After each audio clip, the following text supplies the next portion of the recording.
بسم اللہ الرحمن الرحیم، السلام علیکم۔ پروگرام رمضان کریم کے ساتھ میں ہوں آپ کا میزبان یاسر خان۔ ناظرین، 21 رمضان المبارک آج یوم حضرت شہادت علی جو ہے وہ اس کا دن ہے، اور اس کے ساتھ ہی ایک اہم فیز میں رمضان المبارک داخل ہوتا ہے جو اعتکاف کا فیز ہے، اور اس کی ایک اپنی فضیلت ہے۔ آج کے اس اہم موضوع پر بات کرنے کے لیے ہمارے ساتھ موجود ہیں مذہبی اسکالر ہیں، اسلامک اسکالر ہیں، پروفیسر ہما اسماعیل صاحبہ، پرنسپل ہیں Minhaj college of Shariah and Islamic sciences کی۔ بہت شکریہ پروفیسر صاحبہ ہمیں جوائن کرنے کے لیے۔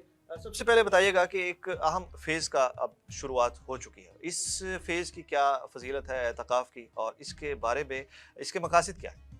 بسم اللہ الرحمن الرحیم۔ 21 رمضان مبارک کیونکہ تیسرا عشرہ رمضان کا جی شروع ہوا، اس کی تو ویسے اللہ نے دعا جو نبی پاک صلی اللہ علیہ وسلم کے تھرو ہمیں سکھا دی، وہ ہے دوزخ کی آگ سے بچاؤ کا جی عشرہ نا۔ اس کی دعا ہوتی ہے اللہم اجرنی من النار، تو وہ پڑھتے رہنا چاہیے۔ دوسرا فضیلت اعتکاف کے حوالے سے، اعتکاف کا مطلب ہوتا ہے پالتی مانگ کے بیٹھنا۔ جی تو آپ بیٹھ جاتے ہیں اللہ کی رضا کی خاطر، کوئی سنت اعتکاف کرتا ہے، کوئی نفل اعتکاف کرتا ہے، اور یہ خود نبی پاک صلی اللہ علیہ وسلم کی سنت 10 ڈیز کا اعتکاف تھا، تو اس کے لیے بہت فضیلت ہے اس کی۔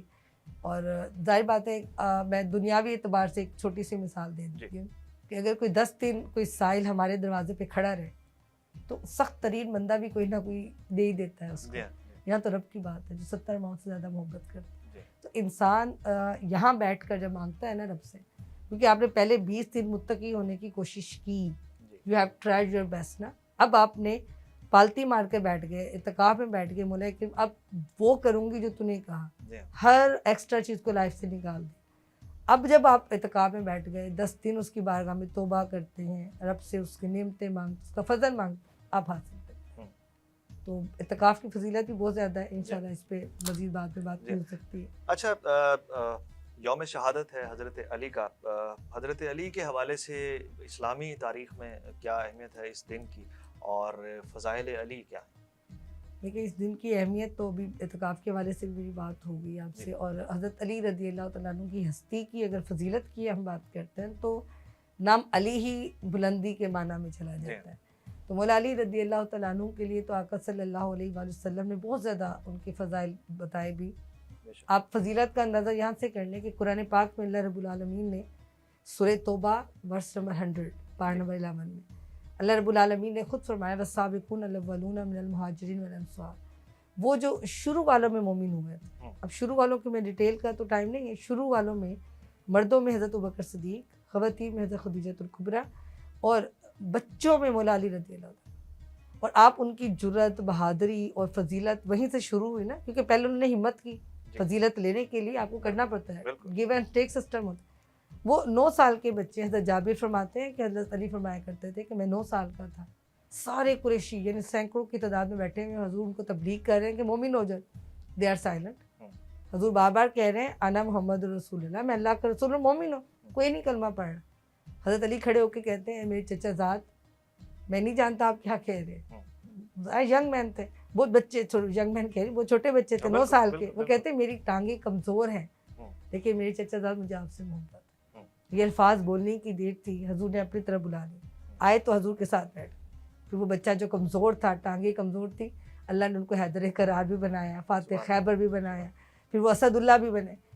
اب وہ جب بنے نا، وہ تو انہوں نے ہمت کی، اللہ نے بنایا بھی۔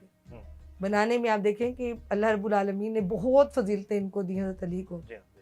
ایک فضیلت، کیونکہ وقت مختصر ہوتا ہے، ایک فضیلت جو میں ضرور کوٹ کرنا چاہوں گی۔ اب دیکھیں پوری دنیا میں ہم ایک گھرانہ، ایک نسب، ایک نسل ایسی ہے جس کی ہم سب عزت کرتے ہیں، سب، ہم انہیں سید کہتے ہیں۔ وہ کون؟ نبی پاک کی آل۔ نبی پاک کی آل کو دنیا میں جو اللہ رب العالمین نے دنیاوی سرکمسٹانسز کو پورا کیا، اس میں جس مرد کو شامل کیا وہ حضرت علی۔ بی بی فاطمہ کے ساتھ شادی کرنے کے لیے حضرت بکر صدیق پیغام بھیج رہے، حضرت علی عمر بھیج رہے، اور صحابہ کرام بھیج رہے، لیکن کسی کے لیے حضور یس نہیں گئے۔ اور ایک شام کو جبریل امین آ جاتے ہیں اور آ کر فرماتے ہیں کہ چوتھے آسمان پہ اللہ نے بی بی فاطمہ کا نکاح حضرت علی سے کر دیا، آپ زمین پہ کر دیجیے۔ یعنی حضور کے نسب میں داخل کرنے کے لیے حضرت علی کو چنا گیا۔ پھر ہے وہ حضور کی آل یعنی آل محمد، لیکن آپ دیکھیں حسین بن علی ہیں، ہے آل محمد لیکن حسن بن علی ہیں، جو مرد ہیں وہ حضرت علی۔ اللہ نے خود فضیلت رکھی، اور بھی صحابہ کے بہت درجے ہیں، یہ فضیلت انہیں مل سکتی تھی لیکن حضرت علی کو اللہ نے دے دی. اسی لیے آقا صلی اللہ علیہ وآلہ وسلم حضرت علی کا بڑا احترام بڑی محبت رکھتے تھے. یہاں تک کہ حضرت بکر صدیق کو ایک دفعہ فرمایا علی اے ابو بکر علی کے چہرے کو تکنا بھی عبادت ہے. یہ حضور کے اپنے الفاظ تھے. تو یہ بات حضرت بکر صدیق برملا اظہار کیا کرتے تھے, صحابہ کو موٹیویٹ کرتے تھے کہ کبھی کہیں بیٹھے رہو اور کسی کو دیکھنا ہے تو علی کو دیکھ لیا, کیونکہ علی کا چہرہ تکنا بھی عبادت ہے. ایسے ہی جب غدیر خم کا مقام آیا, یعنی پہلا حج اور آخری حج, آپ سب کو پتہ ہے آقا علیہ السلام نے ایک ہی حج کیا, خطبہ حجۃ الوداع حضور نے دیا تو اونٹنی پر بیٹھ کر دی, اور جب اس سے واپسی آ رہے ہیں مدینے کی طرف تو رستے میں غدیر خم پہ حضور نے قافلہ رکوا دیا, رکوا کر باقاعدہ پلان لگوا کر ایک سٹیج ممبر بنوا کر حضور نے اعلان کیا من کنت مولا علی جن. جانتے تھے نا صحابہ مجھ سے بڑی محبت کرتے ہیں, سارے مجھ سے تعلق کی بنیاد پر رب سے محبت کرتے ہیں, تو اب حضور نے توجہ دلائی سب کو من کنت مولا علی جن مولا, میں جس کا مولا ہوں, جو مجھے مولا مانتا ہے وہ علی بھی اس کا مولا ہے. پھر میں جس نے علی سے محبت کی اسی نے مجھ سے, دیکھیں نا بڑی ایک کیٹیگوریکل چیز بتا دی, شرطیہ انداز میں, اور الفاظ سنے کتنے خوبصورت. فرمایا جس نے علی سے کی اسی نے مجھ سے کی, اور جس نے مجھ سے کی اسی نے خدا سے کی, اور جس نے علی سے بغض رکھا اس نے مجھ سے رکھا, اور جس نے مجھ سے بغض رکھا اس نے اللہ کے غضب کو دعوت دی.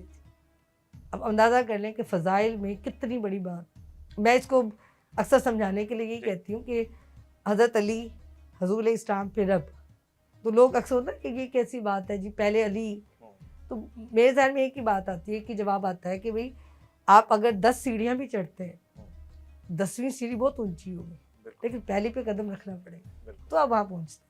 ایسے جب تک مولا علی سے محبت نہیں ہوگی تب تک نبی سے نہیں ہو سکتی, کیونکہ حضور نے خود ریسٹرکشن دے دی, جب بات حضور کرتے ہیں تو سوال بچتا ہی نہیں, اور پھر جس نے حضور سے کی اسی نے خدا سے کر دی. اس لیے آقا علیہ السلام جب علمی لحاظ سے بات چیت کرتے صحابہ کے ساتھ تو ان کی فضائل میں بتاتے تھے آقا علیہ السلام کہ انا مدینۃ العلم, میں علم کا شہر ہوں, اللہ نے مجھ پر قرآن نازل کیا, میں علم کا شہر ہوں, وہ علی بابوہا, علی داخل ہونے کا دروازہ ہو.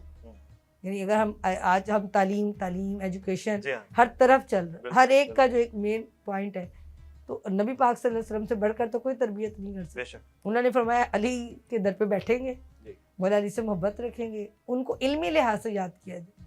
لیکن انفارچونیٹلی ہمارے یہاں ماحول میں حضرت علی کا نام کسی اور انداز میں لیا جاتا ہے, اور بہت, میں سب کا تو نہیں کہہ سکتی, میں حضرت علی سے بڑی محبت کرتی ہوں, اللہ مجھے ہمیشہ یہ عقیدت عطا کرے.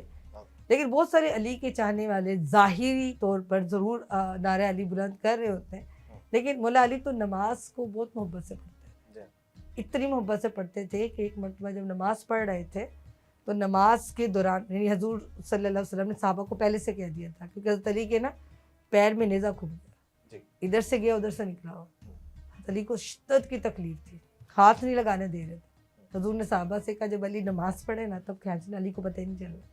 اور یہی ہوا, دوران نماز حضرت علی کے پیر سے وہ نیزہ کھینچا بھی گیا, نیزے جہاں سے نکلا تو وہاں سے خون بھی نکلا, اس کو بند کیا گیا, دوائی لگائی گئی, حضرت علی کو پتہ ہی نہیں. نماز پڑھ لی تو یعنی اتنی جرت والی ہستی, اور حالت یہ ہے کہ نماز میں اتنے مگن ہو گئے کہ ان کو پتہ ہی نہیں چلا. یعنی اتنے جرت, دیکھیں نا انسان کو الرٹ رکھنے والا بندہ جرت والا ہوتا ہے, اور نماز میں اتنے محو ہو جاتے ہیں. تو اگر کوئی علی سے محبت کرتا ہے, میں نہیں سمجھتی کہ وہ بے نمازی ہو سکتا. بہت خوبصورت بات, بہت شکریہ. ناظرین, ایک اہم موضوع تھا حضرت علی کی یوم شہادت کے حوالے سے, فضائل علی کے اوپر بات کی ہم نے. کل آپ کی خدمت میں ایک نئے عنوان کے ساتھ دوبارہ حاضر ہوں گے. اجازت دیجیے, اللہ حافظ.